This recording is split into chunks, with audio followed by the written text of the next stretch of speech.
ప్రభుజీ హరే కృష్ణ. హరే కృష్ణ. బ్రహ్మ ముహూర్తం చాలా ముఖ్యమైనది, విలువైనది. అయితే చాలా మందికి దాని వాల్యూ తెలియట్లేదు అనేది ఇప్పుడు వస్తున్నటువంటి మాట. ఇక్కడ అసలు బ్రహ్మ ముహూర్తం అంటే సరిగ్గా సమయం ఏంటి అని అడుగుతూ ఉంటారు కొంతమంది. కొంతమంది 2:30 అంటారు, కొంతమంది 3:30 అంటారు. ఈ కన్ఫ్యూజన్ ఒకటి. అసలు బ్రహ్మ ముహూర్తం విశిష్టత ఏంటండి? అప్పుడు అసలు ఏం పనులు చేయాలి, ఏవి చేయకూడదు వివరించండి. జీవుణ్ణి ఉద్ధరించడానికి చేసే పనులన్నీ బ్రహ్మ ముహూర్తంలో చేయాలి. హ్మ్. ఇప్పుడు చూడండి, మనకి సమయం కూడా గుణములతో ప్రభావితమై ఉంటుంది. హ్మ్. ప్రొద్దున పూట సత్వగుణ ప్రధానం అని చెప్తారు బ్రహ్మ ముహూర్త కాలం. బ్రహ్మ Hmm. ముహూర్తం అంటే ఏం లేదండి, 4-4:30 సమయాన్ని బ్రహ్మ ముహూర్తంగా 4 లెక్కించుకోవచ్చు. నుంచి 4:30 అండి. 4 గంటలు అనుకోండి మీరు. సుమారుగా. 4 o'clockకి లేవటం అనేది Hmm. ఒక హ్యాబిట్గా పెట్టుకున్నాం అనుకోండి. ఇంకా మనకి సూర్యోదయం ఎప్పుడు, సూర్యాస్తమయం ఎప్పుడు క్యాలెండర్లో చూస్తే దానికి ఎగ్జాక్ట్గా 2 గడియలు ముందు లేస్తాను, అవన్నీ అవసరం లేదు. రోజు 4 o'clockకి లేసారనుకోండి, ఇంకా జీవితంలో దానికంటే మంచి అలవాటు ఇంకోటి లేనే ఉండదు.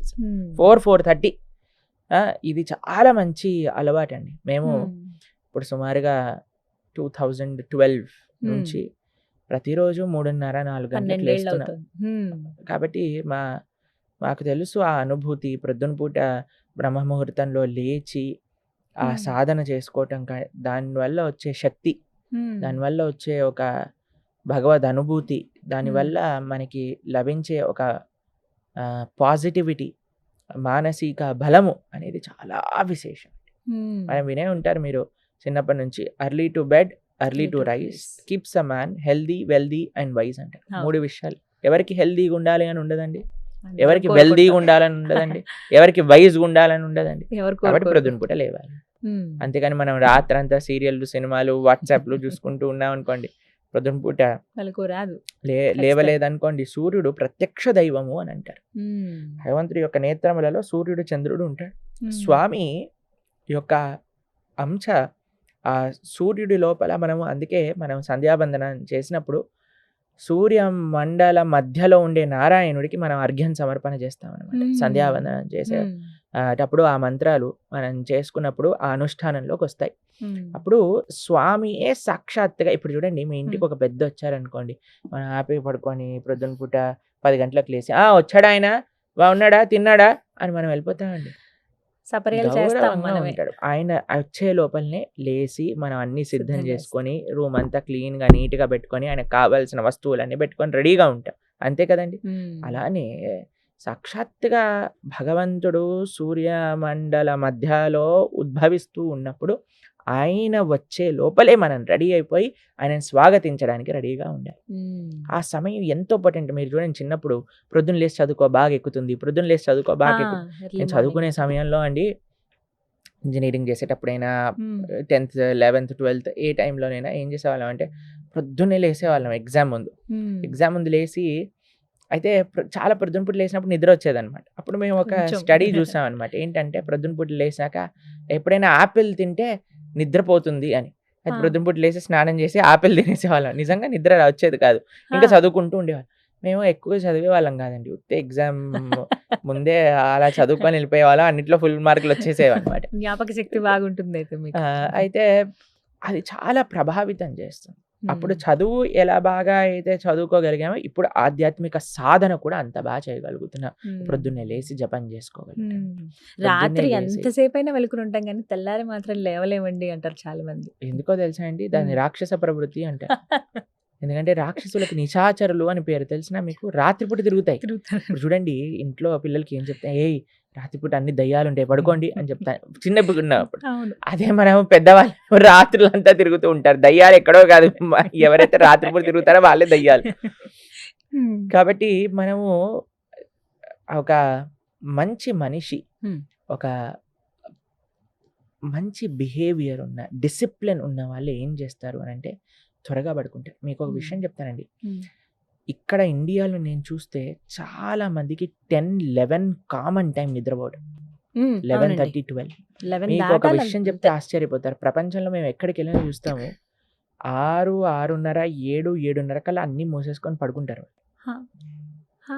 అంటే సాధారణంగా పల్లెటూర్లలో ఇలా చూస్తాము. ఇప్పుడు పల్లెటూర్లలో కూడా అన్ని ఊర్ల పైన డిష్లు ఉన్నాయి కదండి, వాళ్ళు కూడా నిద్రపోనివ్వట్లేదు. ఎందుకంటే అన్ని మెయిన్ సీరియల్లు 8:30, 9కే కదా వచ్చేవి. కాబట్టి పల్లెటూర్లలో ఎలా పడుకుంటున్నారు చెప్పండి? పల్లెటూర్లలో లేదు, సిటీలో లేదు, అన్న ఒకటే అయిపోయాయి ఇప్పుడు. ఎక్కడ నిజం అండి అది. సినిమా ఇంకా ఫోన్, టీవీ, ఫోన్ ఎక్కడైతే ఉంటుందో ఎక్కడైనా ఖరాబ్ చేసేస్తుంది. కానీ మేము పాశ్చాత్య దేశంలో చూసాం, ఆస్ట్రేలియా వెళ్ళినప్పుడు మేము చూసాం, అందరూ 7:30 అయిపోయింది అంటే అసలు ఏదైనా కర్ఫ్యూ ఉందా అని అనిపిస్తుంది అనమాట. అలా ఉండిపోతుంది, అందరూ పడుకుంటారు, లైట్లన్నీ ఆఫ్ అయిపోతాయి.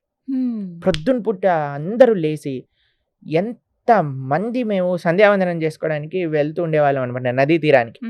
అప్పుడు అందరు కూడా జాగింగ్ చేస్తూ, ఎంత మంది, ఎవ్రీబడి ఈజ్ సెల్ఫ్ కాన్షియస్, నేను ఆరోగ్యంగా ఉండాలి, నేను బాగుండాలి, త్వరగా పడుకోవాలి, త్వరగా లేవాలి, ఎక్సర్సైజ్ చేయాలి. మన వాళ్ళకి ఎప్పుడు చూసినా ఎంత లేట్ నైట్ అయినా ఏం పర్వాలేదు, కానీ అందుకే చూడండి మన వాళ్ళకి డిసిప్లిన్ మెల్లమెల్లగా పోతుంది. ఎందుకంటే మనం పాశ్చాత్య అలవాట్లు అని అనుకొని మనం ఇలా తయారైపోయాం, వాళ్ళు మాత్రం ఉద్ధరింపబడుతున్నారు. వాళ్ళు యోగా మెయిన్, అమెరికాలో అన్నిటికంటే మెయిన్ ఏంటి అంటే యోగా, మెడిటేషన్, కీర్తన్. లండన్ లో మీరు చూడండి, మీరు రాధికా దాస్ అనే ఒక డివోటీ ఉన్నారు, ఆయన పెద్ద పెద్ద చర్చిలలో మొత్తం చర్చ్ నిండా అందరూ వేలాది మందిలో కూర్చొని అందరూ కీర్తన్ మెడిటేషన్, కీర్తన్ యోగా, కీర్తన్ చేస్తూ ఉంటారు. కీర్తన్, మెడిటేషన్, యోగా ఈ 3 ప్రపంచ వ్యాప్తం అయిపోయాయి. అందరూ భారతదేశానికి ఈ 3 నేర్చుకోవడానికి వస్తున్నారు. మనవారు మాత్రం రాత్రిపూట ఓటీటీలో ఆ వెబ్ సిరీస్ చూసుకుంటూ టైం గడిపేస్తారు. ఏమైనా కొన్ని టిప్స్ చెప్పండి ప్రభు, ఎర్లీ మార్నింగ్. ఏం లేదు, ఫోన్ తీసి అవతల పడేయండి. 8:30 అయిందంటే ఫోన్ స్విచ్ ఆఫ్ చేసేసండి, ఏమి ప్రపంచం మునిగిపోదు నువ్వు ఫోన్ ఆఫ్ చేయటం వల్ల, అది గుర్తుపెట్టుకోవాలి. అందరు అనుకుంటారు, వామ్మో నా ఫోన్ లేకపోతే, నేను ఫోన్ ఆన్సర్ చేయకపోతే, నేను మెసేజ్కి రిప్లై చేయకపోతే ఏమవుతుంది? ఏమీ అవ్వదయ్యా, ఏమీ అవ్వదు. మనం కంట్రోల్ కాదు, భగవంతుడు కంట్రోల్ చేస్తున్నాడు ఈ ప్రపంచానికి. ఒక టైం పెట్టుకోండి, వాట్సాప్ లో స్టేటస్ లో పెట్టండి. ఒక ఆయన news, from today I'm not going to use WhatsApp for next 3 months అని పెట్టాడు. మళ్ళీ నెక్స్ట్ డేనే వాట్సాప్ స్టేటస్ పెట్టాడు అనమాట. అలా కాకుండా మీరు ఏం చేయాలంటే ఒక వాట్సాప్ స్టేటస్ లో పెట్టండి, మీ డిస్ప్లే పిక్చర్ పెట్టుకోండి.